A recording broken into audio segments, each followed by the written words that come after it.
Where's my wife? We don't know what his endgame is.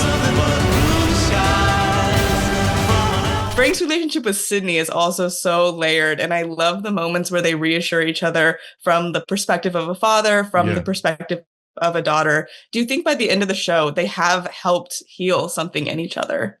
Oh, deeply, yeah. I love my relationship with Haley and Sidney that we built, you know, because it's not rushed, and it was not, and she's such a good actress that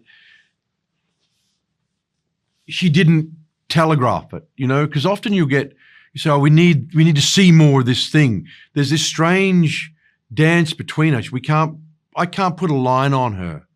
You know, she'll tell me that the salad sucks and that, you know, there's a bunch of stuff out there. There's an attitude towards whatever. And there's a brusqueness and a CA officiousness of it, you know, an agenda to it.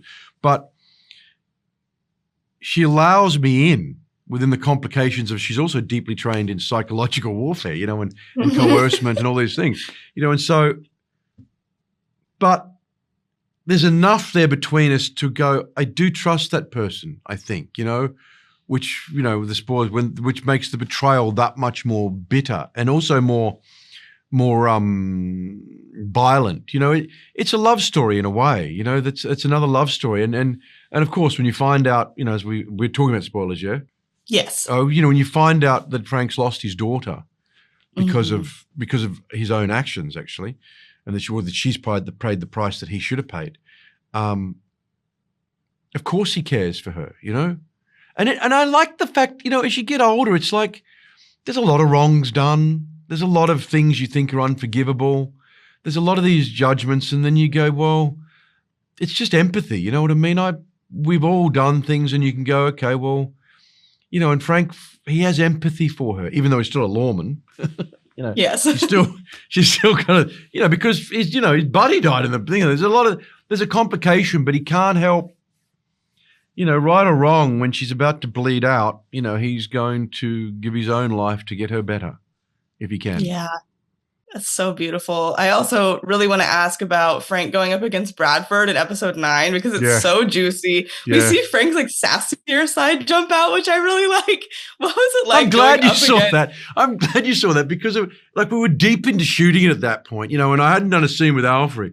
And Alfre is a sassy woman. You know, she's just, I used to love sitting next to her in the makeup chair. I really did. She's a fascinating woman with great conversation and, you know, a very interesting life and smarts. And it was like, and I liked that bit of, you know, Frank's had enough of all these city and big smoke people are coming, and he's, you know, he's willing to give a bit back, you know, and it's just, and that's part of, you know, he's trod that line between being Alaska and lived in a big city and dealt with whatever, although he's never dealt with people at this level. And, you know, and he enables to give it a bit back. And, you know, well, you know, in the old good of US of A, we got right, you know, and it's like, it was fun, you know, I mean, it's like just little bits. And I'm so happy you saw that actually, because I did put a bit of sass in there too. It was so fun. just watch you go up against a little bit like of sass. I loved it so much. Oh, good. There's so much that could be done with a season 2 for this. I mean, we have him getting rid of the gun and the evidence, which could potentially come back and haunt him. We have Havlock calling saying, you in your corner of the world are now the center of everything. Yeah. What do you think could possibly happen if we were to be lucky enough to get another season of this? Can I put it into, I'll put it in a pitch. Please. Season 2 should be Point Break meets Butch Cassidy and the Sundance Kid. Ooh. Yeah, think about that. Think about the soundtrack. Care to elaborate? Think about the soundtrack. Even more? I'm going to see if I can get Catherine Bigelow to come and do a couple of episodes. Oh, I love this. We're putting this into the universe. I really love that. Did you see House of Dynamite? I haven't yet, but I'm so excited too. Have you seen it? Yeah, I have, yeah. Oh my gosh, so exciting. Okay, we'll both, I can't wait. So that's my season 2. We're going to give you Butch Cassidy and the Sundance Kid. Yeah, but we're also going to give you season 2 of this, of course. I also have to quickly ask, just because everyone is so excited about it, you're going to be seen in the highly anticipated Wind River sequel. Yes. What can people sort of expect from that project? Something very beautiful and an extraordinary performance from Martin Sensmeyer. It's been a real pity. There's just legalities have been tied up with that company when it winded down, but they're bringing out Spinal Tap 2 was tied into certain things.